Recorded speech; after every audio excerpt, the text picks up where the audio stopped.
it's Sarah and Mary, and we are going to show you one of our favorite dips.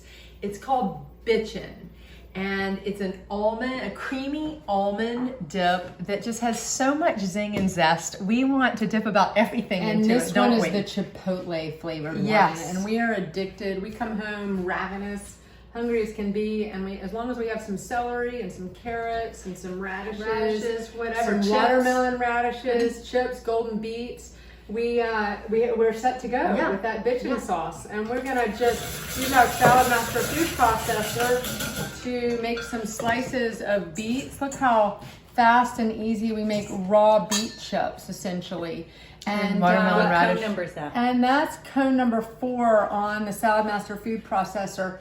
If you don't have a Salad Master food processor, you can just cut them by hand, but this is such an easier way to go. We're all about healthy snacking. We're all about getting more colors of the rainbow into our microbiome. And this is a perfect vehicle to do so. I know, it makes it so delicious. I mean, with bitchin sauce. Did you mention other flavors that they have? No. There's a cilantro one, and there's one called Heat, which is actually and there's hotter an than original Chipotle. flavor.